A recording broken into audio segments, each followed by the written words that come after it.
Hello everyone, welcome to Shine India RK tutorial. నేను మీ RK సన్ని.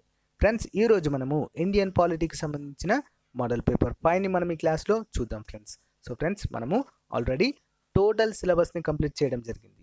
ఓకేనా, ప్రతి టాపిక్ పైన మనము క్లాసెస్ అనేవి చెప్పుకోవడం జరిగింది. అన్ని కూడా ప్లేలిస్ట్లో ప్రొవైడ్ చేశాను ఫ్రెండ్స్. వాటికి సంబంధించిన ప్రతి చాప్టర్ నుంచి ప్రాక్టీస్ బిట్స్ని మోడల్ పేపర్ రూపంలో మీకు అందిస్తున్నాను. ఎవరు కూడా మిస్ కావద్దు, చివరి వరకు చూడండి. ఒకవేళ ఎవరైనా టోటల్ క్లాసెస్ చూడనట్లయితే ఒకసారి ప్లేలిస్ట్లో ఉన్నాయి ఫ్రెండ్స్, అన్నీ కూడా చూడండి. చూసిన తర్వాత సో ఇది మోడల్ పేపర్ 5 కదా, ఇవి చూసినట్లయితే మీకు చాలా ఈజీగా అర్థమవుతుంది టాపిక్స్ అన్నీ కూడా. ఓకేనా ఫ్రెండ్స్, గ్రూప్ 1 గ్రూప్ 2 లెవెల్లో ఉంటాయి ప్రతి క్లాస్ కూడా. సో గమనించండి ఫ్రెండ్స్, ప్రతి ఒక్క ఎగ్జామ్కి ఉపయోగపడే విధంగా వీటిని చేయడము జరుగుతుంది. ఓకేనా, క్లాస్లోకి వెళ్దాం. Model paper 5, let's start. మొదటి క్వశ్చన్, ప్రజా ప్రాతినిధ్య వ్యాజ్యము, దీన్నే పబ్లిక్ ఇంట్రెస్ట్ లిటిగేషన్ అని కూడా అంటారు, పిల్. ఓకే, సో దీన్ని ఏ అంశంలో ప్రాధాన్యతనిస్తారు? ఆన్సర్ ఆప్షన్ 4 పైవన్నీ ఏంటి? పబ్లిక్ సేవల్లో అంతరాయం కలిగినప్పుడు, చట్టాన్ని అతిక్రమించినప్పుడు, రాజ్యాంగ అంశాలని అతిక్రమించినప్పుడు కూడా ఈ యొక్క పబ్లిక్ ఇంట్రెస్ట్ లిటిగేషన్ని ఉపయోగించడం జరుగుతుంది. దీన్ని మనము అమెరికా నుంచి గ్రహించడం జరిగింది ఫ్రెండ్స్. ఓకేనా, ఇంపార్టెంట్ క్వశ్చన్. నెక్స్ట్, ఈ క్రింది ఏ రాష్ట్ర విషయంలో కొన్ని రోజుల క్రితము కేంద్ర కేబినెట్ సిఫారసు చేసిన రాష్ట్రపతి పాలనను రాష్ట్రపతి పునరాలోచించమని కేంద్ర కేబినెట్కు తిరిగి పంపడం జరిగింది? ఆన్సర్ వచ్చేసి ఆప్షన్ 4 1 and 2. ఉత్తరప్రదేశ్ మరియు బీహార్లలో సో రాష్ట్రపతి పాలన విధించమని చెప్పేసి కేంద్ర కేబినెట్ కోరింది. బట్ రాష్ట్రపతి దాన్ని వెనక్కి పునరాలోచించమని చెప్పేసి పంపడం జరిగింది ఫ్రెండ్స్. నెక్స్ట్ వన్, భారత రాజ్యాంగం హిందీని అధికారికంగా ఉపయోగించాలని ఏ సవరణ ద్వారా సూచించడం జరిగింది? ఆన్సర్ ఆప్షన్ 2 58వ సవరణ ద్వారా. నెక్స్ట్ వన్, ఈ క్రింది లిస్ట్ 1ను లిస్ట్ 2తో జతపరచండి. ఓకేనా ఫ్రెండ్స్, ఇంపార్టెంట్ క్వశ్చన్. సో ఎవరు ఏ విధంగా ప్రమాణ స్వీకారం చేస్తారు అనేది ఇక్కడ మన టాపిక్. సో రాష్ట్రపతి గారు ఏ విధంగా ప్రమాణ స్వీకారం చేస్తారంటే ఆప్షన్ 4 రాజ్యాంగం మరియు చట్టాన్ని అతిక్రమించను అని చెప్పేసి తన యొక్క ప్రమాణ స్వీకారము ఈ యొక్క లైన్తో మొదలవుతుంది. నెక్స్ట్ వన్, సుప్రీంకోర్టు ప్రధాన న్యాయమూర్తి గారు మరి రాజ్యాంగాన్ని నమ్ముతా ఆచరిస్తాను అని చెప్పేసి ప్రమాణ స్వీకారము మొదలవుతుంది ఫ్రెండ్స్. నెక్స్ట్ వన్, సి వచ్చేసి పార్లమెంట్ సభ్యుడు ఏం చేస్తారు? ఆప్షన్ 1 సమాచార సెక్రటరీగా ఉండి సమాచారాన్ని రక్షిస్తాను అని చెప్పేసి కూడా ప్రమాణ స్వీకారం చేస్తారు. అంతేకాకుండా ఆప్షన్ సి వచ్చేసి పార్లమెంట్ సభ్యుడు ఆప్షన్ 2 ఫెయిత్ఫుల్ డిశ్చార్జ్ డ్యూటీస్ నిర్వహిస్తానని చెప్పి చేస్తారు. అంతేకాకుండా కేంద్ర మంత్రులు సమాచార సెక్రటరీగా వ్యవహరిస్తామని చెప్పేసి కూడా తమ రాజ్యాంగంలో సో ఇది ఈ లైన్తో మొదలవడము జరుగుతుంది. సో ఇక్కడ ఆన్సర్ వచ్చేసి ఆప్షన్ 2. నెక్స్ట్ వన్, పార్లమెంట్లో సభ్యుడు కానీ పార్లమెంట్ ప్రొసీడింగ్లో భాగస్వామి అయ్యేది ఎవరు? ఐదో దానికి ఆప్షన్ 4 ఫ్రెండ్స్ ఇది. ఓకే, ఆప్షన్ 4 ఎవరది? భారత attorney general. Option 4 is the right answer. Next one, ఈ క్రింది ఏ బిల్లు పార్లమెంట్లో ప్రవేశపెట్టాలంటే తప్పనిసరిగా రాష్ట్రపతి అనుమతి అవసరము ఉంటుంది? ఆరవదానికి ఆప్షన్ 4 ఏ బిల్లు ఫ్రెండ్స్ అది? రాష్ట్ర సరిహద్దులు మార్చడానికి ఉద్దేశించినటువంటి బిల్లు, ఆర్థిక బిల్లు, వ్యవసాయ ఆదాయ బిల్లు, వ్యవసాయానికి సంబంధించిన బిల్లు. సో పైవన్నీ కూడా ఈ బిల్లులన్నీ కూడా రాష్ట్రపతి అనుమతి లేనిదే ప్రవేశపెట్టకూడదు. Important question. నెక్స్ట్ వన్, రాజ్యాంగంలోని 254వ ఆర్టికల్ దేని గురించి వివరిస్తుంది? ఆన్సర్ ఆప్షన్ 3 కేంద్ర రాష్ట్రాల చట్టం మధ్య వివాదం ఏర్పడితే కేంద్రం యొక్క చట్టమే ఉన్నతమైనదిగా భావించబడుతుంది. ఓకేనా, సో కేంద్ర ప్రభుత్వాల చట్టం కావచ్చు, కేంద్ర ప్రభుత్వ రాష్ట్ర ప్రభుత్వ చట్టాల మధ్య ఏదైనా వివాదం ఏర్పడితే ఫైనల్గా ఎవరి చట్టమే ఉన్నతమైనదిగా భావించబడుతుంది అంటే కేంద్ర ప్రభుత్వ చట్టమే ఫ్రెండ్స్. ఓకేనా, నెక్స్ట్ వన్, ప్రొపోర్షనల్ ప్రాతినిధ్యము అనేది ఒక ఏంటి మరది? ఆన్సర్ వచ్చేసి ఆప్షన్ 3 శాసనసభలో ఆయా పార్టీల సంఖ్యను బట్టి సమాన ప్రాతినిధ్యం కల్పించాలి అనే అంశాన్ని ప్రపోర్షనల్ ప్రాతినిధ్యం పేరుతో పిలుస్తాము. నెక్స్ట్ వన్, ఇండియా పార్లమెంటరీ ప్రజాస్వామ్య దేశంగా ప్రసిద్ధి ఎందుకనగా? సో రీజన్ ఏంటి మరి? 9వ దానికి ఆప్షన్ 3. కార్యనిర్వాహక వర్గము పార్లమెంటుకు బాధ్యత వహిస్తుంది కనుకనే మనది ప్రజాస్వామ్య దేశంగా ఇది friends. Important question.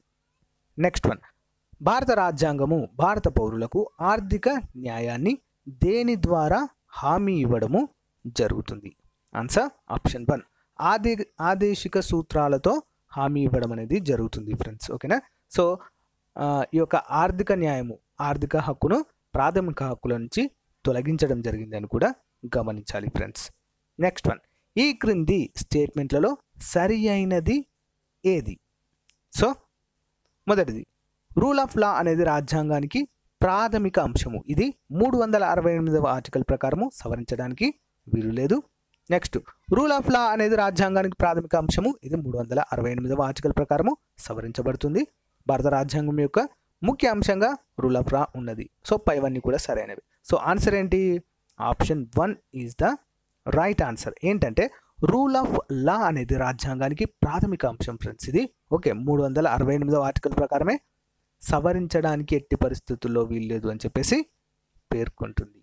Next one, ఈ క్రింది వాటిలో మున్సిపల్ కమిటీలకు ముఖ్య ఆదాయ వనరు ఏది?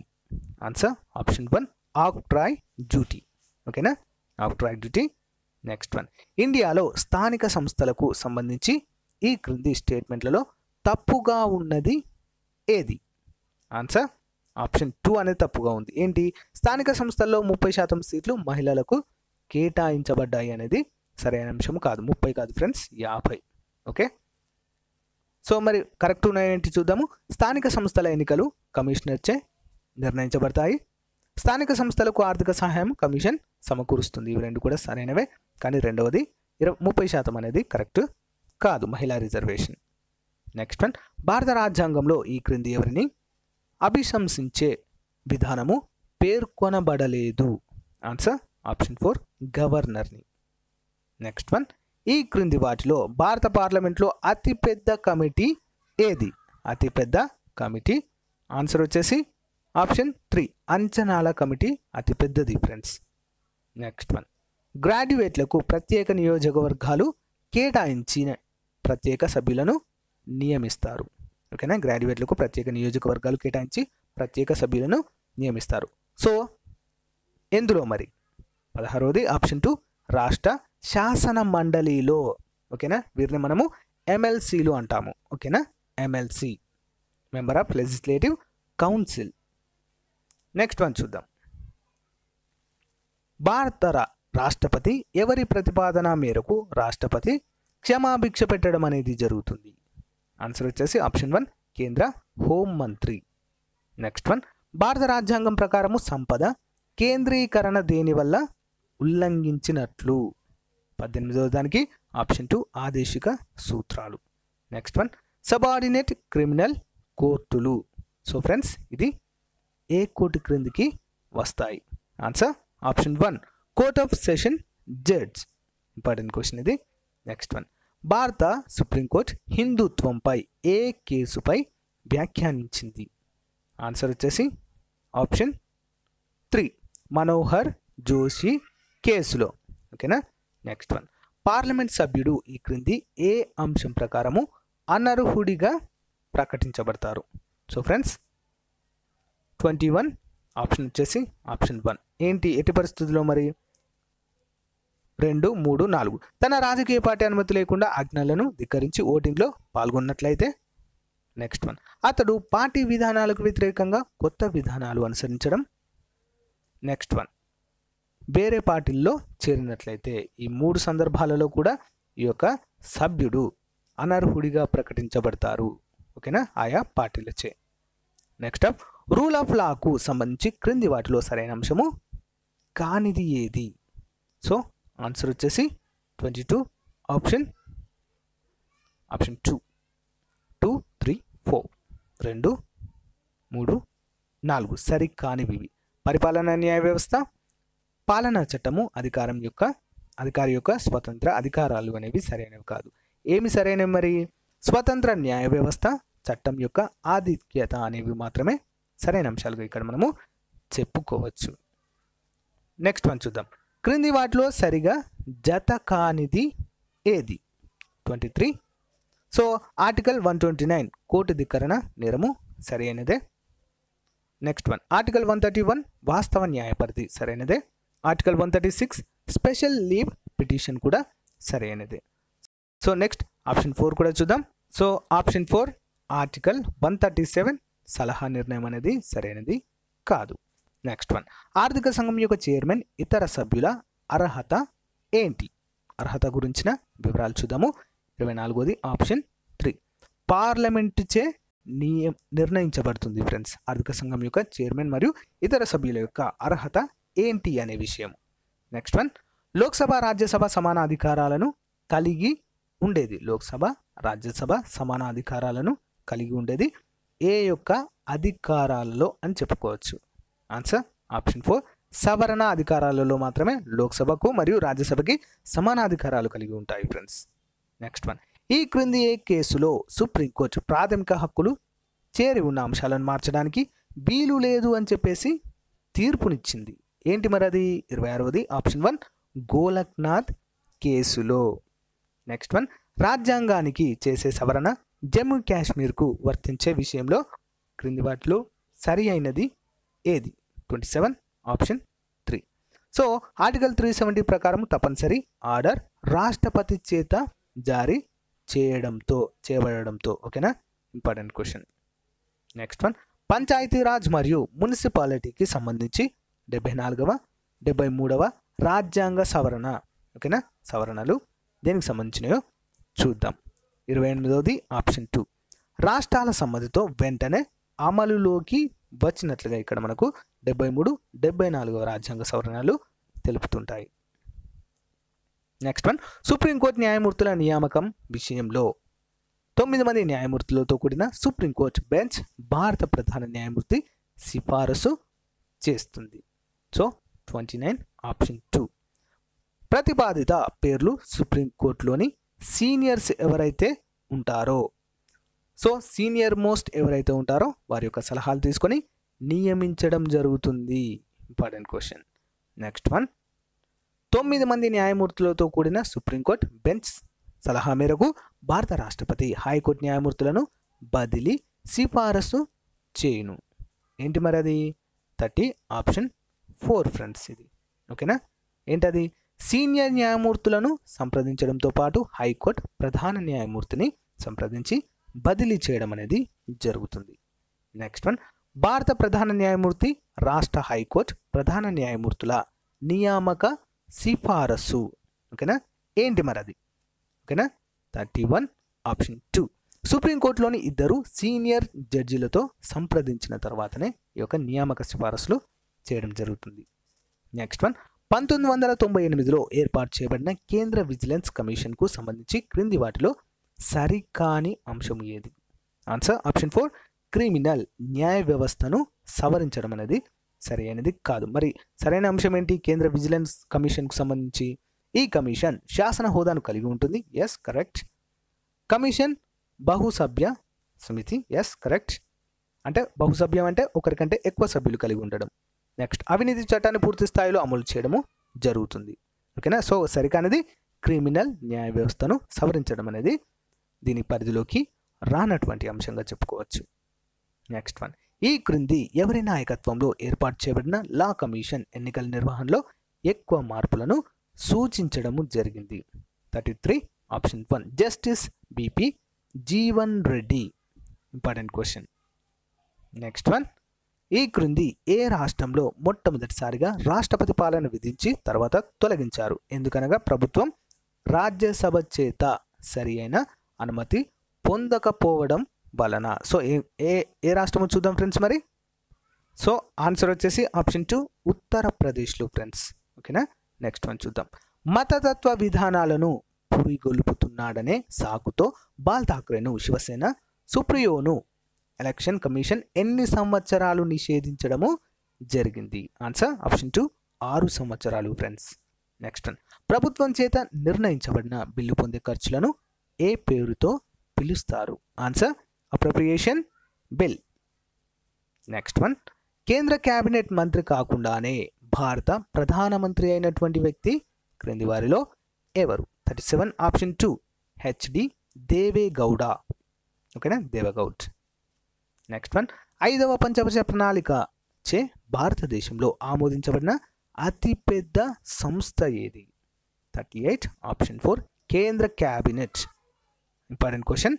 నెక్స్ట్ వన్, జమ్మూ కాశ్మీర్లకు సంబంధించి కాకుండా ఇతర ఏ రాష్ట్రం కొన్ని అంశాలలో ప్రత్యేక రక్షణను కలిగి ఉంటుంది ఫ్రెండ్స్? 39 ఆప్షన్ 3 నాగాల్యాండ్. ఓకేనా, ఇంపార్టెంట్ క్వశ్చన్. నెక్స్ట్, రాజ్యాంగం యొక్క తత్వము దేనిపై ఆధారపడి ఉంటుంది? 40వ ఆప్షన్ 1 నెహ్రూ నివేదిక 1928లో ఏదైతే నివేదిక ఇచ్చారో భారత రాజ్యాంగం యొక్క తత్వము ఆధారపడి ఉంటున్నట్లుగా మనకు తెలుస్తుంది ఫ్రెండ్స్. సో ఫ్రెండ్స్, ప్రతి టాపిక్ పైన మనం క్లియర్గా క్లాసెస్ కూడా చెప్పుకోవడం జరిగింది ఫ్రెండ్స్. ఏ క్వశ్చన్ పైన మీకు డౌట్ ఉన్నట్లయితే డైరెక్ట్ క్లాస్లోకి వెళ్ళండి ఫ్రెండ్స్, మీకు చాలా క్లియర్గా అర్థమవుతుంది. ఓకే, నెక్స్ట్ వన్, ఎన్డీఏ ప్రభుత్వము రాజ్యాంగం పునఃసమీక్ష కోసము ఎవరి అధ్యక్షతన కమిటీని ఏర్పాటు చేసింది? Answer option 2 justice Venkatachaliah. Next one, India ప్రభుత్వం చేత నియమించబడిన భారత రాజ్యాంగ సమీక్ష కమిషన్లో సభ్యులలో తప్పుగా ఉన్నది ఎవరు? అంటే ఎవరు సభ్యుడు కాదు, సింపుల్. ఓకేనా, 42 ఆప్షన్ 2 నిర్మలా దేశపాండే గారు సభ్యులుగా లేరు. మరెవరున్నారు? Justice RS Sarkaria. Next one, Subhash Kashyap. Next, K Parasaran, వీరు సభ్యులుగా ఉన్నారు ఫ్రెండ్స్. నెక్స్ట్, నడుస్తున్న లోక్సభను టర్మినేట్ చేయబడేది, దానిని ఏమని? 43. సో ఏంటో చూద్దాం friends. Option 4 is the right answer. దీనికి పైవన్నీ ఏంటది? డిజల్యూషన్, మొదటిది అడ్జర్న్మెంట్, ప్రోరోగేషన్, అంతేకాకుండా డిజల్యూషన్ అండ్ పైవన్నీ అన్నీ కూడా సరైన సమాధానాలు ఫ్రెండ్స్. నెక్స్ట్ వన్, కేంద్ర బడ్జెట్తో సంబంధం కలిగిన మోషన్ ఏంటి? 44 option 2 cut motion. Next one, రాష్ట్రపతి వీటిపై పూర్తి వీటో అధికారాన్ని కలిగి ఉండేది ఏంటి? 45 ఆప్షన్ 2 ప్రైవేట్ సభ్యుల బిల్లు 5 ఫ్రెండ్స్. నెక్స్ట్ వన్, లోక్సభలో ఆర్థిక మంత్రి ప్రతి సంవత్సర బడ్జెట్ను ఆమోదింప చేయనట్లయితే ప్రధానమంత్రి ఏంటి? అప్పుడు సిచ్యువేషన్ ఏమవుతుంది? లోక్సభలో ఆర్థిక మంత్రి సంవత్సర బడ్జెట్ను ఆమోదించలేకపోయినట్లయితే ఏం జరుగుతుంది? మరి దాని యొక్క పర్యవసానము ఏంటి? ఆన్సర్ ఆప్షన్ 2 తన క్యాబినెట్ రాజీనామా కోరుతారు. ఎందుకంటే ఒక బడ్జెట్ ఆమోదం పొందాలంటే ఏముండాలి? లోక్సభలో మెజారిటీ ఉండాలి. సో ఆమోదం పొందలేదంటే మెజారిటీ లేనట్టు, మెజారిటీ లేదంటే ప్రభుత్వం కూలిపోతుంది. That's it. ఓకేనా, సింపుల్. నెక్స్ట్ వన్, ఏ ప్రధానమంత్రి కాలంలో ఎక్కువ అవిశ్వాస తీర్మానాలు ప్రవేశపెట్టబడినవి మరియు చర్చించబడినవి? 47 వచ్చేసి ఆప్షన్ 2 ఇందిరాగాంధీ సమయంలో. నెక్స్ట్ వన్, భారత రాజ్యాంగంలో పొందుపరిచిన సెక్యులరిజం సంబంధాంశానికి క్రింది వాటిలో ప్రధాన ఆధారము ఏంటి? ఆన్సర్ ఆప్షన్ 3 దేశంచే ఏ మతము ప్రత్యేకంగా ప్రోత్సహించబడదు. సెక్యులరిజం అని అంటాం దీన్ని. ఓకేనా, అన్ని మతాల పట్ల సమానమైనటువంటి దృక్పథాన్ని కలిగి ఉండడు ఫ్రెండ్స్. ఓకేనా, మనది లౌకిక దేశము. నెక్స్ట్ వన్, ప్రస్తుత లోక్సభ మరియు రాష్ట్ర శాసనసభ సభ్యుల సంఖ్య ఎప్పటి వరకు అలాగే కొనసాగుతుంది అని చెప్పేసి నిర్ణయించడము జరిగింది? Important question friends. ఆన్సర్ వచ్చేసి ఆప్షన్ 3 2026 వరకు. నెక్స్ట్ వన్, పశ్చిమ బెంగాల్ ముఖ్యమంత్రి పదవి నుంచి 29 అక్టోబర్ 2000 సంవత్సరం వరకు జ్యోతి బసు దిగిపోయారు. అయితే అతను ముఖ్యమంత్రిగా పనిచేసినటువంటి సంవత్సరాలు ఎన్ని? ఆన్సర్ ఆప్షన్ 2 23 సంవత్సరాలు ముఖ్యమంత్రిగా ఉన్నారు ఫ్రెండ్స్. ఎవరు? జ్యోతి బసు గారు. నెక్స్ట్ వన్, లోక్సభ సమావేశాలు. సో ఫ్రెండ్స్, ఓకే ఫ్రెండ్స్, ఇంతటితో మనము క్లోజ్ చేద్దాం. ఎందుకంటే ప్రతి మోడల్ పేపర్లో కేవలం 50 క్వశ్చన్స్ మాత్రమే చూడడం జరుగుతుంది. నెక్స్ట్ మోడల్ పేపర్ 6లో మనము నెక్స్ట్ 50 క్వశ్చన్స్ని చూద్దాం, 51 to 100 వరకు. ఓకేనా ఫ్రెండ్స్? సో ఫ్రెండ్స్, నా క్లాస్ కనుక మీకు నచ్చినట్లయితే లైక్ చేయండి ఫ్రెండ్స్, అదేవిధంగా షేర్ చేయండి. మీకేమైనా సందేహాలు సలహాలు ఉన్నట్లయితే ఖచ్చితంగా కామెంట్ రూపంలో ఇవ్వండి. వాటిని పాటించడానికి ఖచ్చితంగా ట్రై చేస్తాను ఫ్రెండ్స్. ఓకేనా? ఇప్పటి వరకు కూడా నాకు చాలా బాగా సపోర్ట్ చేశారు ఫ్రెండ్స్. ఇక ముందు ఇలాంటి సపోర్టే నాకు ఉంటుందని నమ్ముతున్నాను friends. Thank you friends, thank you for your support. Have a nice day. Bye.